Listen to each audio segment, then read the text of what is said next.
Hi guys, welcome back to another video. This is a really quick intro. So I just wanted to say, like, part of the feedback that I've gotten from you guys has been like, oh, I should post more cooking videos, I should post more recipes of how I make stuff.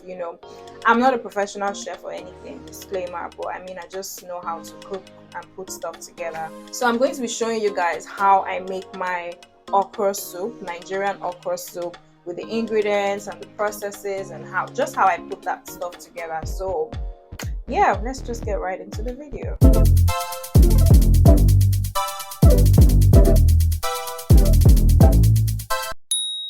The first thing I do is meal prep, which is basically just preparing and laying down all the ingredients that you're going to use. Trust me, it's going to make your cooking easier. And then let's get right into the first step, boiling the snails. So here I'm doing it in a separate pot. And then before this, I already blended my pepper mix, which is scotch, bonnet pepper and onions, nothing extra. So we're just going to add a bit of it to the pot, not everything. And this is literally going to form the stock for your soup. So this is me adding some seasoning powder, just to give it some flavor. And then we're going to just add some water. Obviously it's going to help you with the boil, depending on how fast or slow your gas is. When this is done, we go to the next step, which is putting the red palm oil. You can see mine was thick, but with heat it melted in the pot. So we are going to add the rest of the pepper mix, and then we just stir for a bit, keep stirring, and then you add the mix of the snail that we boiled earlier.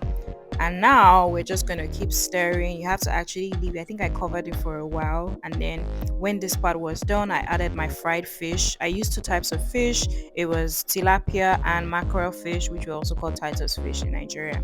Anyways, after this you just leave it for like a minute or two, and then we add some crayfish powder just to give it a bit of flavor. We stir, and then the next thing is going to be to remove the fish from the pot. I usually do this because you want to create room to be able to add other ingredients and mix easily without scattering the fish. I mean, some people don't, but I just think it makes it easier. Anyway, so the next step after removing the fish is going to be adding other ingredients, and for me I'm going to be adding my shrimp first. This is also where you add other seafood like prawns, crabs and other things depending on what you like to eat, but for me it's just like shrimps and things that I know I would actually eat and enjoy.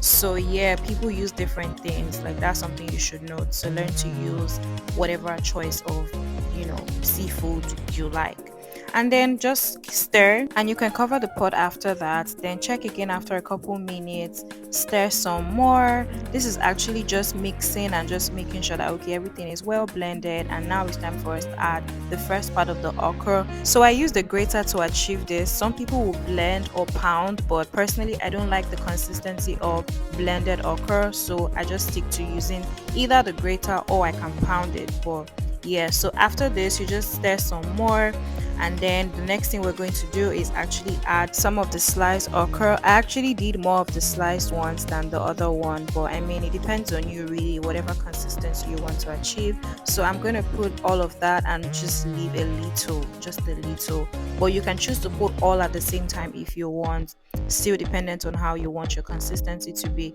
So anyways, I'm just going to keep stirring this and allow it to blend and mix with the rest of the ingredients. And after that, the next thing would be to add my special soup seasoning powder from Onga. I really like it because it just gives like a bit of flavor to the soups that I make. And then after that, you want to also add some salt. Also, don't forget to keep tasting as you're doing this. And it's time for us to now add the final bit of the sliced okra. And here we're just gonna keep mixing and stirring and everything in between while the soup, you can already see it's coming together. And after this, we add the periwinkles. It's not compulsory, trust me, it's also based on preference, but personally I like it, so I always add it to my okra soup. So after adding that, you just stir some more, continue mixing all the ingredients together. And I think I had already put it on low heat, and then we now put back our fish that we took out earlier on, because now we pretty much put in all the ingredients that we wanted to. And then you just stir, but be careful so you don't actually scatter the fish. But yeah, this is now the time where you're like, yay, okra is ready. And this is me giving you another view just so you can see what it looks like from the top. But basically the okra is ready at this point. I made my swallow, which is pounded yam, and you can see me now serving the okra in a bowl. After cooking, you can just leave it for a while to thicken a bit before you serve, but anyone works. Hope you enjoyed this video. Please don't forget to like, subscribe, leave a comment, and thank you so much for watching.